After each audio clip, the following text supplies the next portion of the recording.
Hello and welcome back to Chopstick Maths. Example, evaluate integral 0 to infinity e raised to minus 2t in minus e raised to minus 3t upon t into dt. Solution, इस problem को हम ऐसे भी लिख सकते हैं integral 0 to infinity e raised to minus 0t into bracket e raised to minus 2t minus e raised to minus 3t upon t into dt. e raised to minus 0t यानी this will be e raised to 0 which will be equal to 1. आपको जब भी इस type का problem solve करना है evaluation of the integral, तो आपको इस फॉर्मूला का हेल्प लेना होगा which says that integral 0 to infinity e raised to minus at f of t dt. अगर इसको इवैल्यूएट करना है तो पहले आपको लाप्लास ढूंढना होगा f of t का. If Laplace of f of t is phi of s, then by the definition of Laplace, integral 0 to infinity e raised to minus ht f of t dt will be equal to phi of s.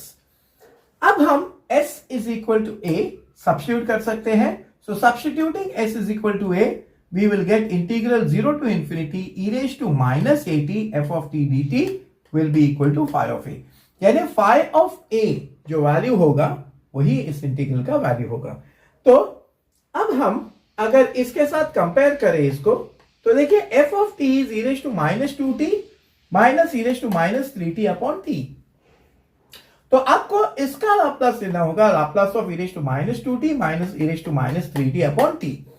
Now ये देखिए इसका Laplace लेने के लिए आपको इस property की help लेनी होगी, effect of division bye t. इसको हम ऐसे भी लिख सकते हैं, Laplace of bracket 1 upon t into e raised to minus 2t minus e raised to minus 3t.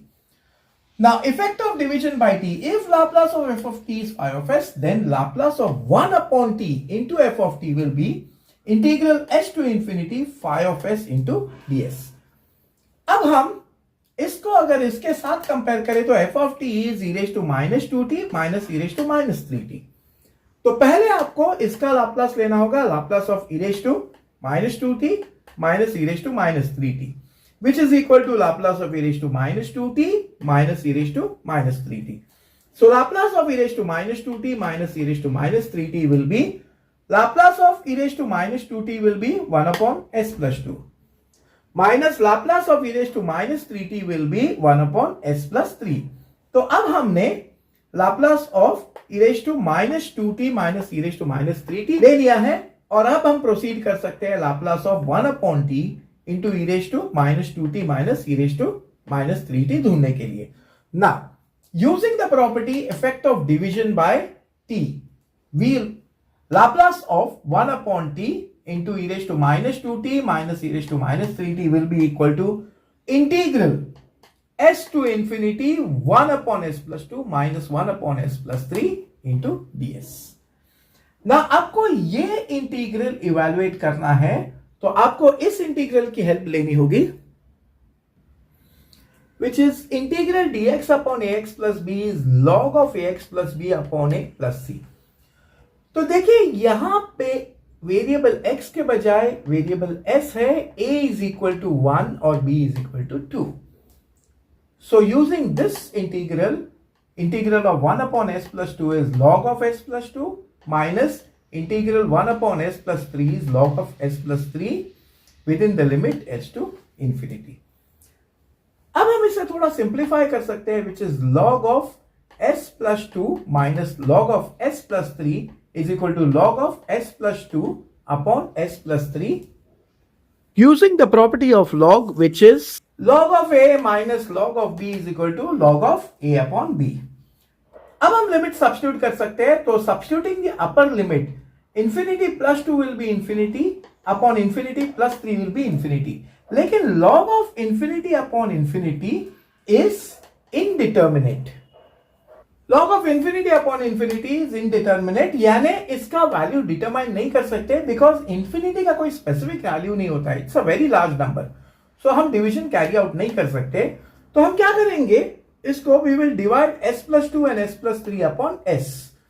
So this will be log s plus 2 upon s, the whole upon s plus 3 upon s, which will within the limit s to infinity, which will be equal to log of 1 plus 2 by s, the whole upon 1 plus 3 by s within the limit s to infinity.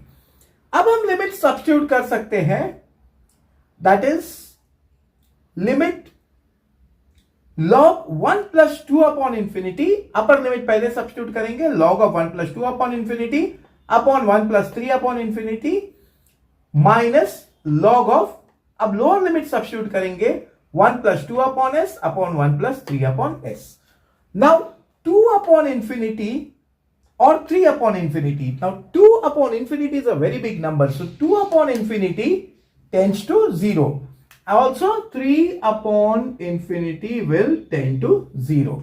Yeah, this will be log of 1 plus 0 upon log of 1 plus 0, which is equal to log of 1 minus, अब इसे हम ऐसे लिख सकते हैं log of s plus 2 upon s plus 3.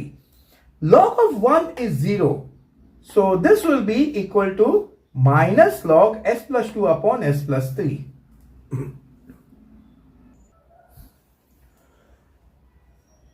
Now using this property, minus log of a upon b is equal to log of b upon a. यानी जब ये फ्रैक्शन आप रिवर्स करते हैं b by a, तो माइनस साइन वैनिश हो जाती है. So minus log of s plus 2 upon s plus 3 can be written as log of s plus 3 upon s plus 2.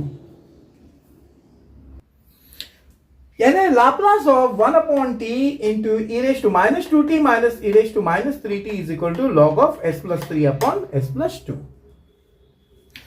So अब हमने Laplace of 1 upon t into bracket e raised to minus 2t minus e raised to minus 3t ये determine कर लिया है, and this is equal to log of s plus 3 upon s plus 2. तो अब हम proceed कर सकते हैं integral 0 to infinity e raised to minus 0t into bracket e raised to minus 2t minus e raised to minus 3t upon 3 dt calculate करने के लिए using this particular property.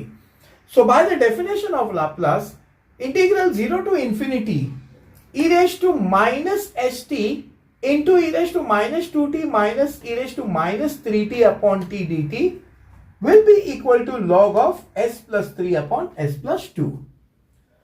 Now substituting s is equal to 0, क्योंकि यहां पे e raised to minus 0t है. So substituting s equal to 0, we will get integral 0 to infinity e raised to minus 0t into bracket e raised to minus 2t minus e raised to minus 3t upon t dt will be equal to log of s के जगह आपको 0 substitute करना है. So ये होगा log of 0 plus 3 upon 0 plus 2.